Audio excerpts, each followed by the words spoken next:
Alright, well, let's see. I want to make sure this thing is live before. Alright, so I'm just now talking to the YouTuber who does beginning this morning, and I wanted to explain this to YouTube as well, why I'm planning on using a hybrid inverter like the setup I want to use. Okay, he informed me that he does have a hybrid inverter. I did not know that. Sorry. It didn't look like it to me. But, however, the hybrid inverter I'm going to use is 24 volts, and the rooftop ACs, they take up a lot of power, unless you can modify them. The rooftop AC uses a 110 motor, two-phase motor for spinning the fan. It doesn't need it. It's a weird way that they are generating the magnet to spin the fan. Then you also have a pump. The pump is a ammonia-based, or actually I think it's freon-based pump, just like you find in a normal household air conditioner. But however, since they're so old, they're inefficient, they don't work well. If you add a secondary motor to the side of the shaft, so I'm going to bring up a paint and I'm going to show you guys what I mean. Let's say this right here, let's say this is your rooftop AC.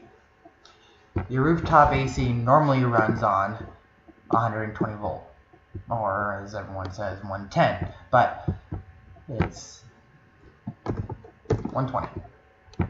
Alright?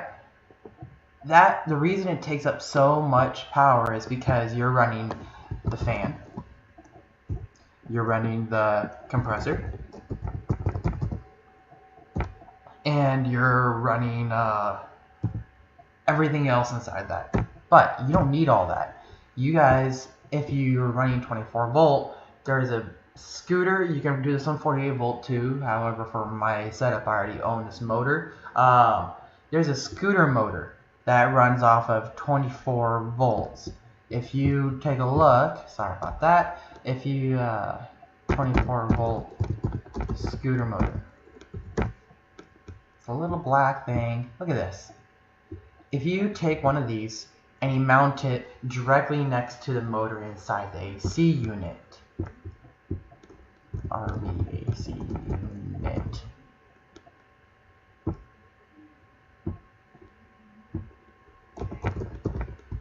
motor.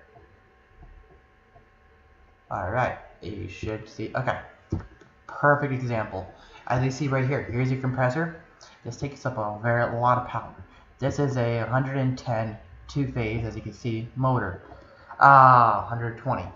If you take this 24 volt motor and you place it on the bottom, you screw it in, and you add a gear to this shaft, you can put a chain around it, allowing you to run the fan itself without the compressor for ventilation straight off of your 24 volt system. As you can see from the top angle, you would have plenty of room and it wouldn't require any heavy modifications.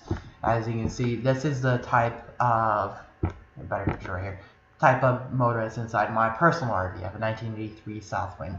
This is the motor that will spin the fan. Because you have a forward fan and a rear fan. The forward fan is a fan that blows air inside the cabin. The rear fan is the fan that pulls air over top of the cooler, the actual radiator. It keeps the radiator cool as your pump is working, because the pump generates a lot of heat. Now, let's just say you just want the fan, you don't want to run off straight after batteries. You could always turn off this motor. As you can see, it comes with a speed controller and everything else you need. So just add this into the existing controls, and you have a controllable, actually a digital controllable fan. You can wire this directly, if you're doing a full remodel like I'm going to be doing, wire this directly into your thermostat, allowing your system to be fan controlled from both fans. I have a double AC on mine. This is going to be how I'm gonna do it. As I keep on coming up with these ideas, I will keep on adding them into my YouTube channel. I know that my YouTube channel isn't finally polished yet. I'm sorry about this. This is just my first time YouTubing. I need to get some new cameras, new lights. I'm actually pretty excited about this. So, for these next few weeks, I'm gonna probably be updating a little bit too often. Sorry about that. Just make sure you like, subscribe, and see what we get going here.